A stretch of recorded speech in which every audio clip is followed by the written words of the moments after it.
Have you ever met someone who seems to think that the entire world revolves around them? Like every conversation somehow seems to be about their life. Everyone around them is a supporting character. That's what we mean when we talk about main character syndrome. A lot of people say that they are the main character to fantasize their life, which is all good. But here's where it gets damaging. When you start to think that you are the main character in someone else's life, they have their own stories, dreams, ambitions. Most times, these individuals, they forget to ask, how are you actually doing? But instead, they focus their attention on themselves, totally forgetting how the other person might also be feeling. And that is how the relationships that these people build slowly start to suffer. Real relationships aren't supposed to be about one person performing while others are watching. They are supposed to be reciprocal and provide a space for vulnerability. And ultimately, that is what leads to building connections and bonds. If we try to remain the star, have the limelight, and focus on ourselves, we don't leave much room for anyone else. Today, we're going to be watching videos of people who seem to have forgotten that little detail. I just went to Taco Bell, and they were like, well, we have a tornado watch right now, so for the safety of our employees, we're going to stop taking orders. You're Taco Bell. But okay. Oh my god, you guys, a natural. What do you mean by you're Taco Bell? It kind of sounds condescending in a way. People that work at Taco Bell, they shouldn't be safe. They shouldn't take shelter. And you think Taco Bell is this low-class restaurant that should obviously be at your every beck and call. The audacity you have to decline me. Who do you think you are? Disaster is barreling towards me, but the real disaster is that I can't get a Crunchwrap Supreme. And what do you mean by but your Taco Bell? Like, do you think they have superheroes working back there? Someone said, like the tornadoes go, oop, that's a Taco Bell, and turn the other way. You're a Taco Bell, as though Taco Bell is the one and only tornado-proof business in the world that only employ tornado-proof staff. This lady was so rude. She did not make any eye contact with me. You didn't ask me if I want anything else. Can I get a large bag of chips? I am buying 3 meals, a significant amount of money. Chipotle, you need to do better in your hiring process. Oh my god, you guys. Spending $10 per person didn't buy me VIP treatment from the minimum wage service workers I was filming, and I'm literally shaking. And if that weren't bad enough, she's now blaming the workers because she forgot to order a drink. She could not be bothered to say any more than the bare minimum words. Anything else? What drink? You could have just filled out an online complaint, but you decided to photograph these people without their consent and tag their employer. This main character syndrome people have is actually damaging. That person could be going through their own thing. Why if they just don't want to be bothered today? It's a long day. They've been staying here for maybe 12 hours working a shift. You never know what a person is going through. Why didn't you give me any eye contact? Girl, you are not entitled to this eye contact. If you don't get this eye contact, you obviously shouldn't start to think that this person is being rude to you because, well, man, the president is here, so you should look at me. You didn't just experience it. You posted it. She took out her phone and she started to record the person. Like, that is bizarre to me. Really hope that this person changes their attitude. That wasn't nice at all. I had to remember to ask for a bag of chips myself. Well, duh, is your order. What do you mean by you forgot to ask for a drink? It's your order. I know she works there, but she shouldn't be catering to your every need. That's why you come, you tell them what you want. If you forgot what you wanted to order, it's not the person's fault. Jeez. Today I went to Wendy's and they didn't even bow or throw rose petals at my feet. It's like they aren't even trying to do a good job anymore. Because what do you mean? Oh my God. Incredible. We are done. Don't pay, just go. Okay, Ciao, okay. ciao, ciao. Ciao. Oh, great. Bye. Great. Bye. Literally, I hope you all have a wonderful evening. Oh, you too. Literally. God bless you all. Hey! Yay! Round of applause. Well, this is the worst restaurant I've been to. Look at the name. In my life. In my life. So rude. You shouldn't go in there. They're so rude. So rude. I wonder what the person did. I wonder what is happening that is making her to react this way. The creator says, the restaurant was not happy that I was upset the bruschetta I ordered was made with brioche bread. It tasted sweet and awful, and they weren't happy about me not liking it and not wanting to pay. She ordered this dish from the menu. They made this dish with brioche. She's getting mad that she doesn't like it. You order it. Because you don't like it, you chose not to pay. They are not catering specifically to your taste palette. So if you don't like it, it's okay to just put your spoon down and be like, oh my gosh, I'm really not used to this, but I think other people will like it, or maybe it's just not for me. Then that's understandable. Going as far as not wanting to pay because you don't like it, as if that person is a chef that works in your house. It's a public restaurant and it's in a whole different country from where you live. This food doesn't taste how you want it to taste, then obviously there's a problem. People have to do this and this about it, and they have to accept that you're not going to be paying because you don't like it. Someone said from the way she's acting, I'm on the restaurant side. For context, she didn't like her meal after she ate it due to what Google told her about the ingredients. Mind you, she's in Italy telling Italians how to make their food. She then refused to pay for her meal. Then when she was kicked out, she started recording, basically leaving out a bunch of info. If a whole restaurant, customer included, clap when you are kicked out, then you are the issue. I'm sorry, baby, you are. That's one thing to say, okay, I will not pay because I found hair in my food, I found roach in my food, I found a fly in my food. No, we cannot have that. So they are literally running around on the tarmac like crazy, unloading all the baggage off the planes. And then it's really annoying actually because we have got events, and I'm just like what have we got next week? We've got meetings. I'm probably going to cancel them.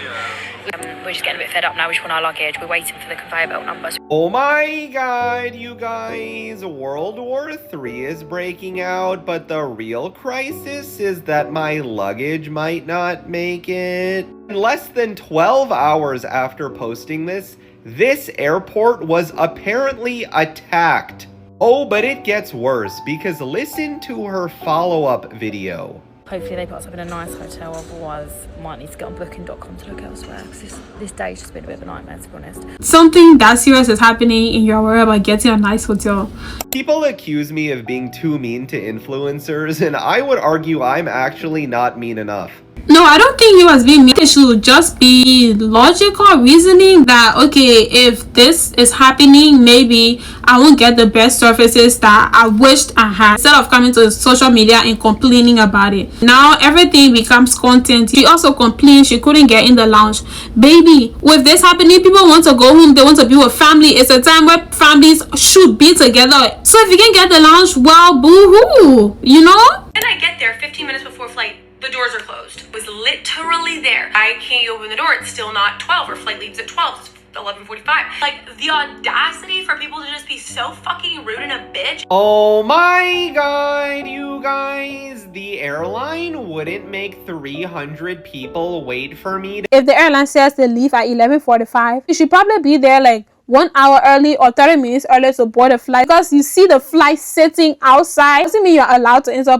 Wheels might still be on ground. Boarding time has passed and they might probably be figuring out something else before they leave. There's a way that you could nicely ask the attendant and they will allow you to board. But outright saying that the person was being a B-word, that's so rude. What, do you think these people are supposed to be sitting waiting for you? People have places to go, just like you have a place to go, but apparently you did not prioritize it and you came late. But now you want to override things because you feel, I guess you feel your plane, your private jet is sitting outside waiting. I got to the gate one time and it was already closed. When they told me I couldn't board, I just hung my head and said that, as you should.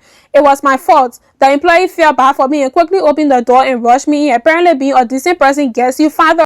Be nice about it. Express a regret. Tell them, oh my gosh, it's my fault. I didn't mean to. Or you could say I was in traffic or something might have happened to you as well, right? But don't approach the situation with entitlement. Finish my Starbucks run and I'm literally shaking. I mean, if only they posted their boarding rules somewhere, like, I don't know, their website, Sarah. Influencers are the only people who could ever get me to defend an airline. I bet she did get rid of me while I'm already running late for my flight. Those gave me secondhand anxiety. When I was traveling one time, right, the flight was at 6 a.m. and my dad had me get to the airport at like 11 p.m. I'm not joking. I used to work for a major airline. Departure time means that's the time the plane is being pushed back from the gate. Now when they are allowing passengers to board the plane, it takes a lot of time to get a flight out of the gate on time. Exactly. Y'all self with me. Dead homies. Okay, let's hear from you. After all that. Next. All right, come on, girl. No, you're not my usual type. This guy is literally acting like he's surprised. Do you see yourself with me? Do you think you can handle being with me? Do chill, you're not all that. I mean, you probably think you are, but you are not to everyone else. Not everyone will be attracted to you, so hold on. Hell no, you're not my usual type. He do too much. He do entirely too much. That's me. That's Yeah, me give me all another day. balloon so he can pop it again. Oh. Yeah.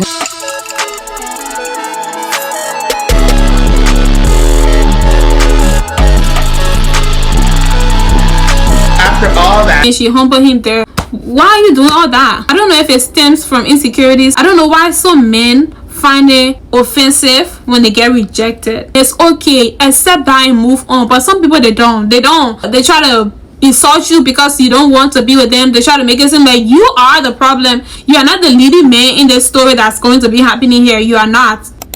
Someone said, is this a joke? It has to be.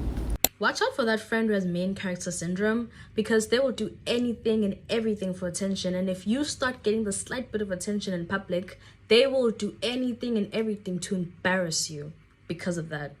Oh my gosh, I'm having flashbacks. I knew this person where she had her friends, and whenever her friends would give me compliments, she would look at them and be like, in a way that seemed like she was pissed off by the fact that they were giving me compliments or that they were talking to me. Whenever I was around, when they would come to speak to me, she would be like, oh, she doesn't want to talk to you. I'm like, how do you know I don't want to talk to this girl? She was trying to keep her friends from being friends with me. These people have the right to have other friends. It's not always about you. Everything doesn't have to revolve around you, you know. I feel like some friends want to be the friend who's doing the best. main character. Yeah, like main character energy. They want to be the one just with everything together. Some people feel good being the only person thriving amongst like the people that they know. They like being the one who got it all together, and if they struggle a little bit, forget about it. You gotta struggle too. Like I had to get it out the they mud. always say when they struggling. Yeah. How about that? Yeah. Because they gotta maintain that standard of being the one who has it all together. Yeah. I would really tell somebody step. If you happen to be the person who has it all figured out, and for some reason things doesn't go as planned and you fall back a little, you should be vulnerable enough to come to your friends and tell them, oh, this is happening. But instead you want to keep this facade that things are okay. Even in the movies, the main characters go through hell. So what makes you think that it won't happen in real life? Because whenever they ask you what's happening, oh, things are fine. Or someone say, oh my gosh, my job is so hard. You are like, oh my gosh, yeah, my job was hard at the beginning, but then over time I started doing really well and now I make like 50k. Stay. How did that become about you and you making 50 or 100k from this job? Someone's just literally telling you about how they're going through something. You see, that's where the relationship starts to experience a strain, and then no one really wants to be around you. I'm not saying you shouldn't tell your friends and God is blessing you, but there should be a level or an extent where it doesn't come off as if you're bragging and trying to put this person down. These hoes don't like me. A, B, C, D, E.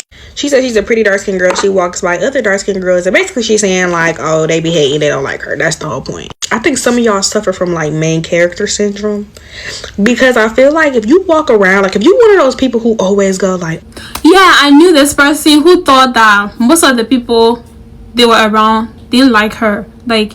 And I asked, why don't they like you? And she was just like, I just know they don't like me. It's that type of feeling like everyone's hating you. People do hate other people, but everyone is not hating you. oh, they don't like me. Or you find yourself always saying that like, I can never find girlfriends that are genuine, or this is like, you really need to start looking in the mirror. Sometimes, yes, pretty girls have problems when it comes to finding genuine people and things like that, but not as often as some of y'all go through it. Like when I walk past a group of girls and they might stare at me or something, my initial thought is not, oh, like they hate and they don't like me. No, my initial thought is, oh, they must think I'm cute today. Some people are so self-absorbed, they are so self-centered that they think that every reaction from another person is about them. I understand you can feel insecure about certain things, but automatically thinking that someone doesn't like you or someone hates you, or the conversation that's been had between a group of people is about you simply because you entered the room, that's just weird behavior. You know what I'm saying? Or I'll just throw out a compliment to somebody that's staring like, oh, you look so pretty today. Because at the end of the day, it's just like, it'll loosen everybody up. You know what I'm saying? Because girls, sometimes we can just be a little catty for no reason and don't even know why we like that. Some girls, they do not have other girlfriends. They prefer to stick with having all guy friends because they always have this feeling that, oh, girls just don't like me, the guys understand me better. Why if you are being a nuisance? Why if you said something, some mean and nasty comment, the probability of all the people you've tried to make friends with hating you is actually really low statistically. I don't want to make it seem like these people have main character syndrome all the time. Sometimes people make mistakes, but these are really perfect examples of how people with main character syndrome act.